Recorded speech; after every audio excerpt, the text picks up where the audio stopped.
Bonnie's journey into the medical system took her to San Francisco, where doctors at UCSF confirmed that she did indeed have breast cancer.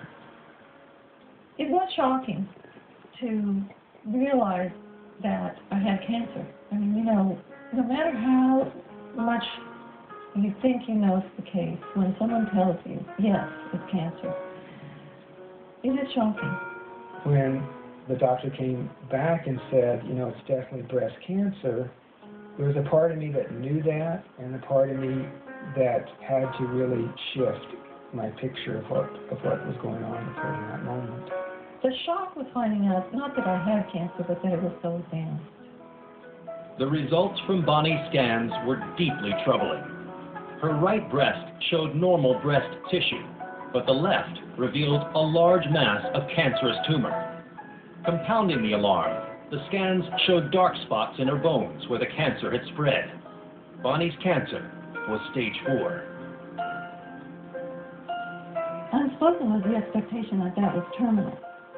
When they diagnose you with 4th stage cancer, especially breast cancer, it's pretty scary at that point. I mean, they're pretty much telling you, it doesn't look good.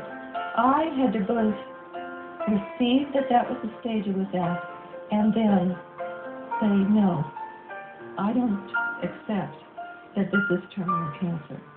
Refusing to accept that her cancer was incurable, Bonnie worked with a team of oncologists, but also found a physician who gave her alternative care.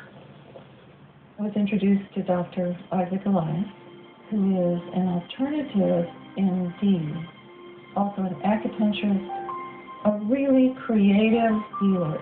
A conventionally trained physician who's also a doctor of Chinese medicine, Dr. Elias treats patients with a unique blend of Western and Eastern traditions.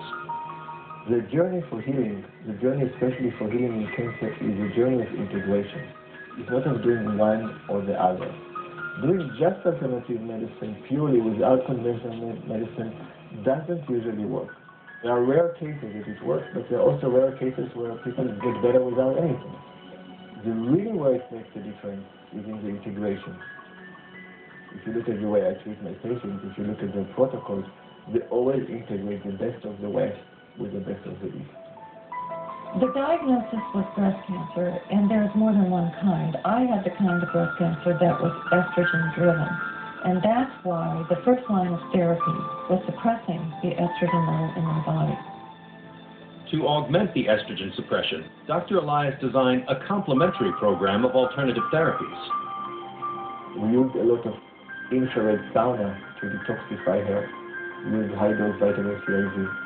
We used certain ginseng preparations that we gave her, herb supplements, acupuncture, a lot of healing. When she would go to Isaac's office, he would often start her with an infrared sauna, which was a small sauna in his office. The heat would be up to about 140 degrees, and she would have to be in there for almost an hour. So it was an intense heat process, but research has shown that heat like that stimulates the immune system, and really the stronger the immune system is, the more power you have to fight the cancer. Cancer cells are sensitive to oxygen. They don't have antioxidant mechanism. So when you heat the tissue and it has a lot of free radicals from the heat, the cancer cells can't handle it. And then if you give also some nutrients that have similar effects, you put enough pressure on the cells that they start. And we could see it with the infrared and the IVs was amazing. The tumor was shrinking so fast.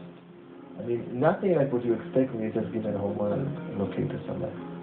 I started to feel energetically restored quite quickly from the work he was doing.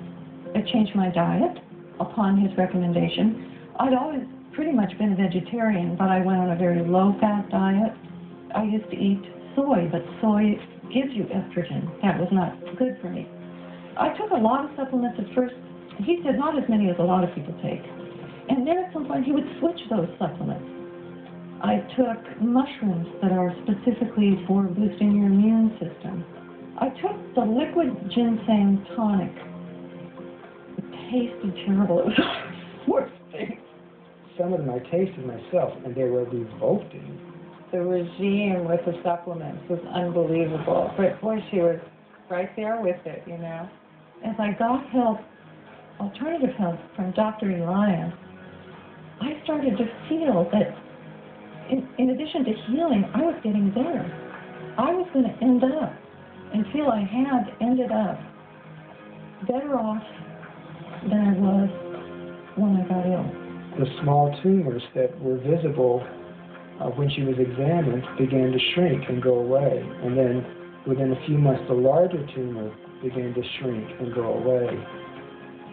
And that process took about 9 months before there was no more visible sign of cancer. By the time 9 months had rolled by, I said to David, you know, I'm going to have to say it's healed. It was totally in remission. It's amazing how something like what happened to Bonnie can happen. This is nothing less than remarkable. Getting the alternative help is what allowed me to heal so quickly, and what has brought me to a state in which I feel healthier now than when I first felt ill, even though I was years younger. I feel like I healed, but I expanded. I became more than I was. Healing was a doorway to myself. We've helped her. I've helped her by connecting with her, by finding the door, by making the right combination, by having a heart connection. And when you open the heart and you guide the patient, something like what happened to Bonnie can happen. But it happened because she had the power to do it. She had the inner power. So she really was the leader. She just needed somebody like me to guide her, to give her, to tell her, Bonnie, you are very powerful, but you are on the wrong highway. She said, yes, you're right. Let's move to this highway. That's it. Let's support you. We just balanced it. And it really works. Western medicine is great. And again, I thought surgery earlier in my life. I haven't renounced it. It does one thing very well. Alternative medicine is a completely different and complementary help. And so that's why I wouldn't have done one without the other. I think the thing that got Bonnie through this ordeal is a profound level of inner strength. It's hard to imagine going through what she went through, and yet she did it. I don't think I could have done what she did. I just feel blessed that she's my friend and she made it and she's doing well, and that I could glean something from that in my own life, the strength to survive.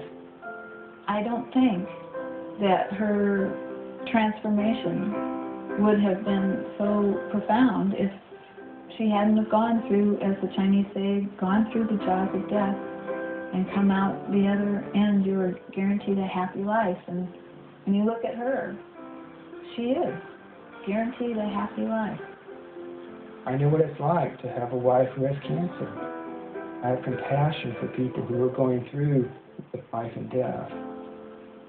The sense of love was never diminished. I have to say that was key.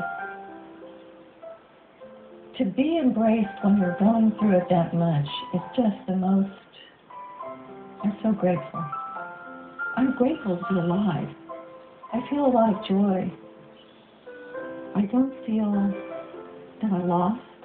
I feel that I gained. And I hope, beyond everything, that the treasure that I gleaned will benefit other people on their healing journey. Throughout Bonnie Bell's struggle with advanced breast cancer, she took charge of her healing and determined her own path. And while a long and difficult journey, Bonnie's road ultimately led to a full recovery.